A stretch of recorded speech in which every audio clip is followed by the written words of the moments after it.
Dig Radio, la radio qui vous écoute. Pour le 49e festival de Clisson du 1er au 22 novembre 2022, je reçois Dominique Morin, président de l'association Le Connétable, cinéma Le Connétable. Bonjour. Bonjour. Alors, pour parler du 49e festival, je vois que nous avons 26 films, c'est quand même pas rien. Comment vous avez fait pour pouvoir sélectionner ces films-là parmi la multitude de films qu'il doit y avoir ? Alors, il a fallu d'abord en voir quelques-uns pour essayer de se faire une idée. Ensuite, l'habitude, c'est de prendre aussi des films qui ont été sélectionnés ou primés à Cannes. Le festival de Cannes, c'est une valeur sûre. Et puis après,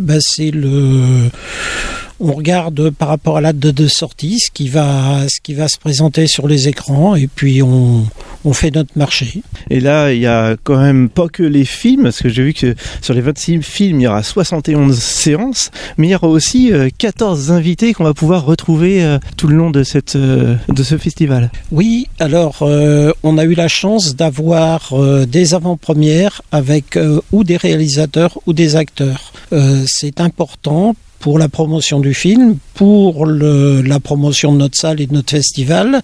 Et c'est aussi assez rare. On tient à remercier justement les distributeurs et les réalisateurs qui nous accompagnent. Par rapport à ces 14 invités, est-ce que ça a un rapport avec ces 10 soirées débats qui a eu lieu ? Oui. Alors, pour certaines soirées, on va avoir et le réalisateur et l'actrice. Pour d'autres, ça peut être la directrice de casting. À chaque fois qu'il y a une soirée débat, c'est que le film est accompagné ou par un des réalisateurs ou des professionnels du cinéma, ou par quelqu'un qui va animer le débat à la fin. Et on aura 9 avant-premières et 5 sorties nationales. C'est la première fois, je crois, dans le festival qu'on a autant de sorties et d'avant-premières. Oui, c'est une chance. C'est la confiance que nous font les distributeurs de nous confier leurs films bien avant, puisqu'on a par exemple un film qui va sortir en janvier 2023. Et au niveau des prix, il y a des prix qui sont décernés, des prix du public. Alors si j'ai bien compris, le public pourra donner une note de 1 à 10. Et il y aura également le prix de la jeunesse par des élèves de Charles Péguy qui sont l'option cinéma, c'est bien ça ? Oui, alors pour le prix de la jeunesse, c'est un partenariat qu'on a avec Charles Péguy depuis plusieurs années. Les deux professeurs en option cinéma proposent de participer au festival à certains de leurs élèves. Une fois que le groupe est constitué, ils peuvent venir voir les films, se réunissent pour pouvoir faire leur choix et annoncer le ou les lauréats de leur sélection. Alors j'imagine qu'au bout de la 49e édition du festival, ça y est, la machine est rodée, vous savez complètement comment faire, ou est-ce qu'il y a encore des surprises ? Alors, il y a toujours des surprises. Alors déjà, j'étais pas à la première édition, donc les surprises, ça peut être par exemple le positionnement du festival dans les dates. Cette année, on avait le jour de la Toussaint qui tombait le jour de démarrage normal du festival, donc on a fait la séance d'ouverture le lendemain. Il y a des adaptations en fonction, on peut par exemple avoir un changement de date de film au dernier moment. Il y a toujours des petites surprises qui font que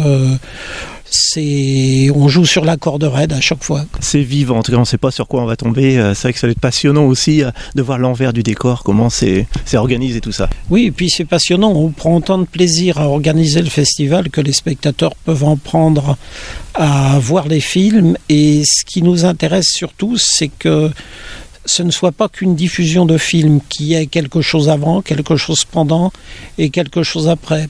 Pendant le festival, on va avoir des expositions dans le hall, des rencontres avec les professionnels du cinéma et surtout après des échanges entre les spectateurs, les invités et les bénévoles du cinéma. Si on veut que le cinéma soit un spectacle vivant, c'est ces moments d'animation autour des films qui vont le faire vivre. Pour les auditeurs et les auditrices qui nous écoutent, comment on peut faire pour avoir le programme, pour voir un peu la programmation de tout ce que vous proposez pour ce festival ? Alors le programme va être mis en ligne très rapidement à partir de notre rencontre sur le site internet du cinéma, sur la page Facebook et Instagram. Il sera aussi disponible à l'entrée du cinéma sous forme d'un petit livret avec même une page détachable avec les horaires et les titres des films. Donc voilà. Et puis dans les journaux locaux, voilà, on va essayer d'en faire la promotion par tous les moyens possibles. Alors je peux même ajouter une chose, c'est qu'on a la possibilité de réserver ses places par Internet. Quand on choisit sa place, elle est numérotée. On est certain d'avoir le même placement, le placement qu'on préfère dans la salle de cinéma. Pour certaines des séances, il risque d'y avoir du monde, donc ne tardez pas, réservez vos places rapidement. Et un dernier mot, qu'est-ce qu'on peut vous souhaiter ? Que les spectateurs soient heureux et qu'ils viennent nombreux dans nos salles. Très bien, je rappelle donc le 49e Festival de Clisson du 1er au 22 novembre 2022 et plus de renseignements sur www.cinéma-leconnétable.fr. Au revoir et merci. Toute la journée, vous écoutez Dig Radio sur digradio.fr.